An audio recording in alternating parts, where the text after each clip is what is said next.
बाप और बेटे और रूह के नाम से आमीन।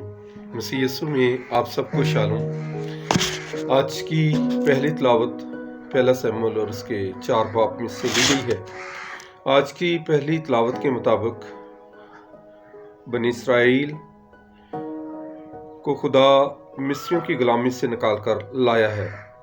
लोग उसे भूल चुके हैं और शिकस्त के वक्त अपने आप को राय रास्त पर लाने की बजाय अहद का संदूक मैदान जंग में लेकर आ जाते हैं, तो भी इन्हें शिकस्त होती है। खुदा अपना इस्तेमाल मतलब निकालने के लिए नहीं होने देता है।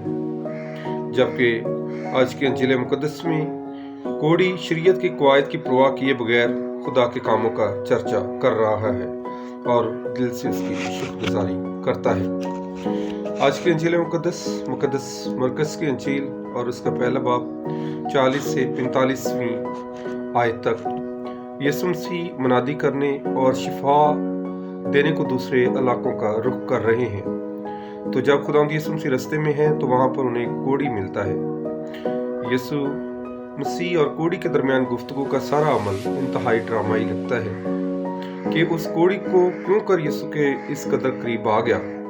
यीशु ने उसकी आवाज सुन ली, यीशु ने उससे बातें की, यहाँ तक कि यीशु ने उसे छुआ भी।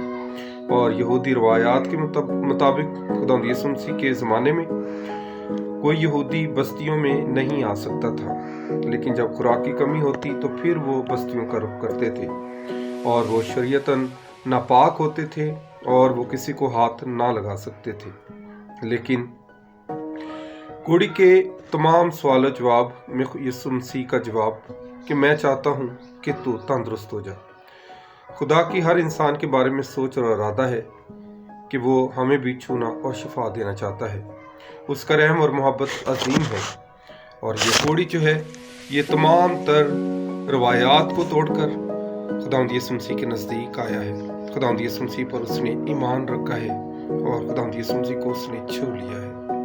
तो आज हमें भी खुदावंद यीशु मसीह को छू लेने की ज़रूरत है कि हम भी जो रूह के बीमार हैं खुदावंद यीशु मसीह से शिफा हासिल कर सकें। आज का दिन मेरे लिए और आपके लिए बाइस बरकत ठहरे। खुदावंद हम सबको एक दूसरे के लिए बाइस बरकत और बाइस सलामती बनाए। आमीन।